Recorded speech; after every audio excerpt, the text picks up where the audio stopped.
Hi everyone, Donna Salazar here with a tutorial for you using my new Girlie Grunge gauze from Scrapbook Adhesives by 3L with my new Jumbo Rose steel roll dies from Spellbinders and my Girlie Grunge art medium that can do so much stuff from Scrapbook Adhesives by 3L and my new wine colored pigment. This is a picture of about how much of the medium I put in. It's about equal amounts of water, and then I mixed it up. It looks kind of like the consistency of coffee creamer, and then just a touch of the wine pigment. And it created this color. It looks kind of light right now, and I just kind of added on. You don't have to use your fingers. You, of course, could use a paintbrush, but I'm kind of a hands-on person. Then I use a heat gun, and I am on a non-stick craft mat so that these flowers will pull right off. And you can see the color changing as it completely dries. The medium dries totally clear and non-tacky, which is amazing.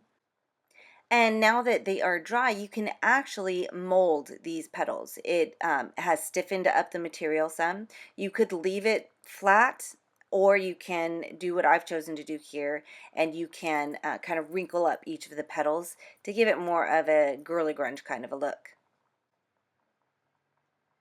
Now I am going to do the same thing with the leaves cut from that same steel roll die and the gauze, but I'm using just the medium and water in equal amounts, and you can see I just used a tiny amount. I'm going to do the same thing, dry it with a heat gun, and those also will be able to be shaped after they are completely dry, and you can see they get clear as well. So I'm just going to pull those up and set those aside for later. I have two skewers that are in a piece of cardboard in the holes in the corrugation, and I used some of my new Girlie Grunge twine just to kind of make a figure 8 loop around, stuck the twine down through the center, and then tied a knot, and now I've got this cute little loopy twine center for my flowers. I'm using my medium and large Bitty Blossom dies, and on the small one you want to use an embossing stylus with the color that you want on the to show on the bottom, and then with the larger one you do it the opposite way. I'm just now wrapping that around the twine center, and I'm using a Dod's 3D to adhere that down. And now I'm going to use a little bit of extra adhesive that's in the side there to start the next flower. And I'm wrapping that around. And you can see there are two different colors that are showing, but we're going to actually use a stylus and curl those petals outward, so both of the flowers will have the same color showing. And I'm using another of the Dod's 3D here.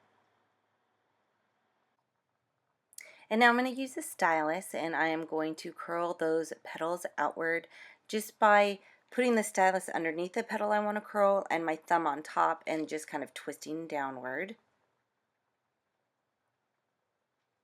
And I do that for all of the petals of the second Bitty Blossom, so that the inside petals that have the ivory color will be showing in the middle, and then the outside petals that have the black showing until you curl it out will then have the ivory color of the paper showing as well.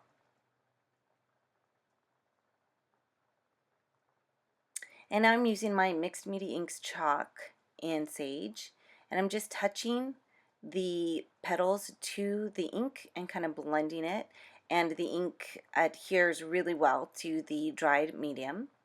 I'm using my Dod's XL to adhere the leaves and the bobby pin on, because this is a hair flower. I offset the petals and adhere that one, and I add another of the Dod's XL after I twist up the flower stamens. And then I add the flower on top. And you can wrinkle up the petals if you would like to make it look more girly grunge, or you can leave them flat.